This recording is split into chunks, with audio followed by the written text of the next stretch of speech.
अस्सलाम वालेकुम, क्या हाल है। उम्मीद है आप खैरियत से होंगे, खुश होंगे। आज जिस टॉपिक पर, आज जिस मौजू पर बात करने जा रहा हूँ वो बहुत अहम है, बहुत इम्पोर्टेंट है। उस टॉपिक का नाम है वैलेंटाइन डे। इस दिन बिलियन ऑफ डॉलर्स का कारोबार होता है। इस दिन लोग चॉकलेट्स, फ्लावर्स, कार्ड लोगों को देते हैं, और जिनको ना दी जाए वो समझते हैं हमारी अहमियत, हमारी वैल्यू ही कोई नहीं। ये फेस्टिवल कहाँ से आया, इसके बारे में हम थोड़ा जानेंगे, थोड़ा पीछे जाके।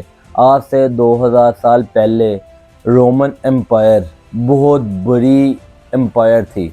इसका जो लीडर था क्लॉडियस, वो जंगों में जा रहा था और एक जंग में इसको उस हिसाब से फतह हासिल नहीं हुई। बड़ी इजीली इसने वो जंग जीत ली, लेकिन इसको पता था कि मेरे लोगों ने उतना पार्टिसिपेट नहीं किया। तो इसने अपने नीचे वाले वर्कर से पूछा, अपने मुशीरों से, अपने जो गाइड करने वाले थे उनसे पूछा, मेरी जो टीम है ये क्यों नहीं लड़ी सही तरह से। तो उन्होंने बताया कि हमारी इस पूरे जंग में, हमारी इस पूरे टीम में हमारे यंग लड़के बहुत हैं, और यंग लड़के जब शादी कर लेते हैं तो उनकी वो सलाहियत, उनका वो मिशन ही नहीं रहता जो दूसरे लोगों का होता है जंग जीतने का। तो क्लॉडियस नामी शख्स ने, लीडर ने अपना एक अहम पैगाम जारी किया, जिसमें नौजवान नस्ल की उसने शादी बंद कर दी। अब नौजवान नस्ल की शादी बंद होने से उसकी जो टीम थी वो मजबूत तो हो गई, जो उसका जितना ग्रोथ था वो मजबूत तो हो गया, जंगे फतह करने तो लग गया, लेकिन जो यंग लड़के, यंग लोग थे, उनके माइंड में अपने लीडर के खिलाफ बगावत शुरू हो गई। अपने लीडर को नापसंदीदा माना जा रहा था। तो उस टाइम, उस दौर में एक वो कह लें यहूदी स्कॉलर, उनका पादरी, वो आया। उसने अपने लीडर क्लॉडियस के हुक्म के खिलाफ जाके लोगों की छुप के शादियाँ करवाने लगी। उस लीडर का नाम, उस पादरी का नाम था वैलेंटाइन। ये अपने लोगों को छुप के अपना शादियां करवाने लग गया, और ऐसे ही करते करते 1 से 2, 2 से 10, 10 से 50, 50 से 100 ऐसे लोगों की लाइनों पे लाइनें लग गई जो छुप के शादियां करने आने लगे इस स्कॉलर्स के पास। ऐसे रोमन एम्पायर के लीडर क्लॉडियस को पता चला कि मेरे ही शहर में, मेरे ही लोगों में एक ऐसा शख्स है जो मुझसे खिलाफ जा रहा है, मेरे साथ बगावत कर रहा है। तो उसने अपना ऑर्डर जारी किया कि इसको पकड़ के लाओ। उस सारे पूरे मुल्क में लोग फैल गए उसकी टीम के, और उन्होंने उसको पकड़ के कैद कर दिया। तो ऐसे लोग उसकी जेल के बाहर, वैलेंटाइन की जेल के बाहर आने लगे, अपना एक एक गुलाब उसको डोनेट करने लगे, और डोनेट करते करते गुलाबों की, फूलों की पहाड़ बना देते थे। तो एट दी एंड इस सारे सीन से थक के क्लॉडियस ने उसको सजाए मौत देने का कहा। जब उसने सजाए मौत हुई, वो डे था 14 फरवरी। जिस दिन को हम मनाते हैं वो 14 फरवरी का दिन था, और उस दिन उसको क्या कहते हैं, खुलेआम, सरेआम कत्ल कर दिया गया, फांसी पे लटका दिया गया। तो इसकी याद में लोग वैलेंटाइन डे बनाते हैं।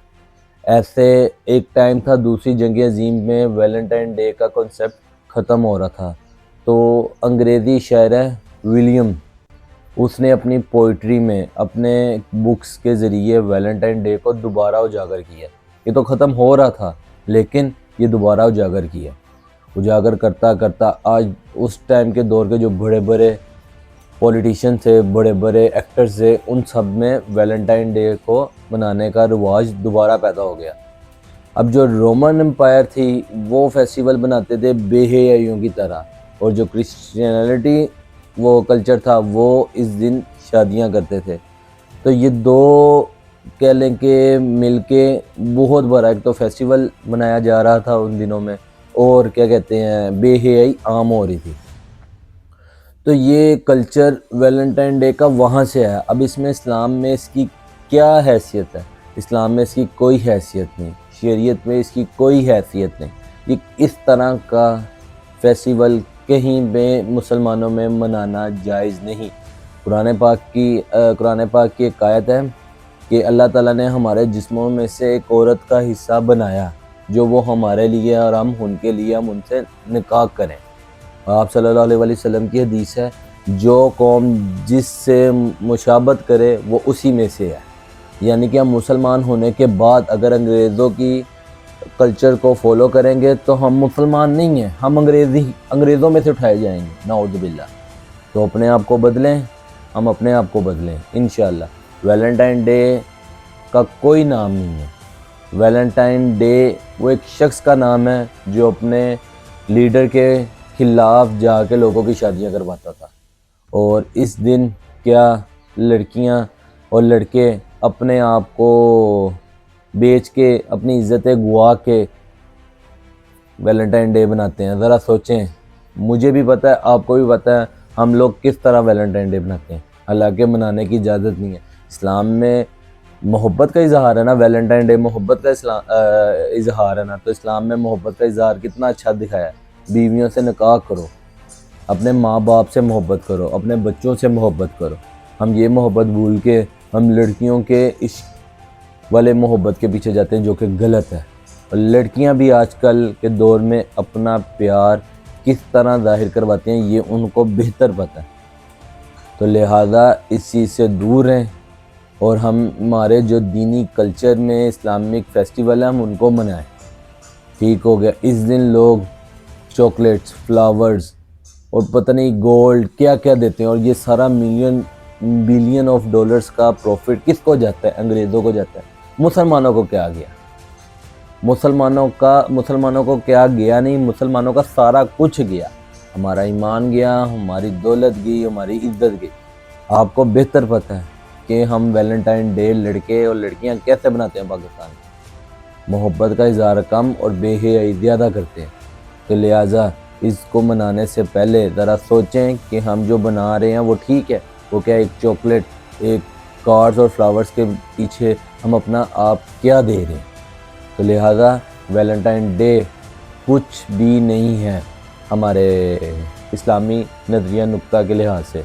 तो लिहाजा वैलेंटाइन डे मनाना जायज़ नहीं है।